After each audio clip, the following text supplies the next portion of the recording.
Hi, welcome back to the Y Factor. And today's presentation, Jaga Mein Thandiram. Directed by Karthik Subbaraj, produced by Why Not, the guys who gave you Game Over and Vikram Vedha. And Karthik Subbaraj, Pizza and Jigar Thanda. One expects great production, great writing from these two stalwarts. Starring Dhanush. Expect to take it 10 times higher. Introducing James Cosmo, the guy whom you saw as the king of the Knights Guard in Game of Thrones. Joji George, another strong force. So one expects a lot of Jaga Mein Thandiram, and it came out on OTT yesterday at 12:30, typical Friday afternoon release. Somehow the sum of it all doesn't match up. The editing of the film is sketchy, for the lack of a better word. So when from a funeral procession they suddenly go into a bar fight, discovering the rat without giving any spoilers, it comes across as a bit jarry as to what happened, how, why, what. In the beginning of the film itself, in the first shot, there is an inkling of the political overtone of the film. If you catch it, then you come to know easily that this is how eventually the film should pan out in the very first scene itself. And this I'm talking about seeing in the Tamil version. I don't know how in Hindi they show it. So if in Tamil I can catch it with the subtitle itself, then it will be easier for the other people also too.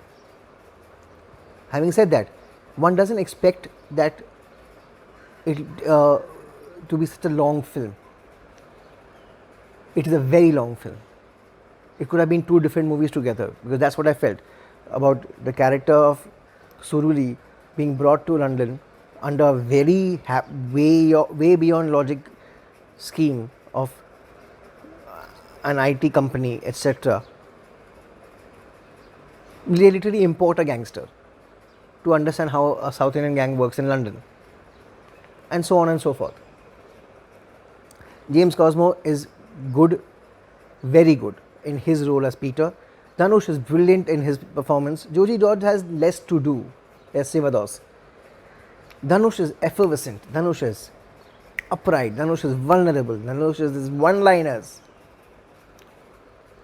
But then there's only so much they can do with a weak script per se, or poor editing, and that's where the film goes a little awry. This could have been an easily, roughly or less than 2-hour product, and it would have been a masterpiece.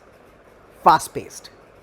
This becomes stretchy, and because of that, the viewer tends to lose interest past a point.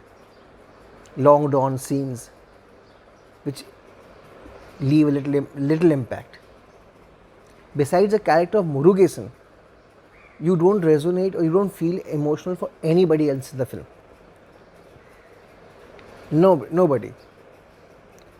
And that is not great.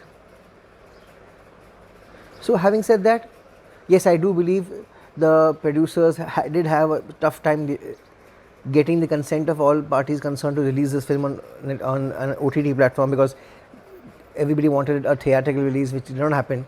Fortunately, at least it's released, and people who want to see it will see it as it is. So my heart goes out to the producers for that, because I believe there was some clash between Dhanush and them for this thing. Having said that, if you have nothing better to do, like nobody else does right now, and you want to see it, please go ahead.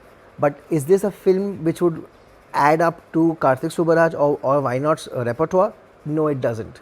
It would be one of the lagging ones, because it lacks basic soul in the film, and the political overtones post interval doesn't match up with Dhanush's character whatsoever.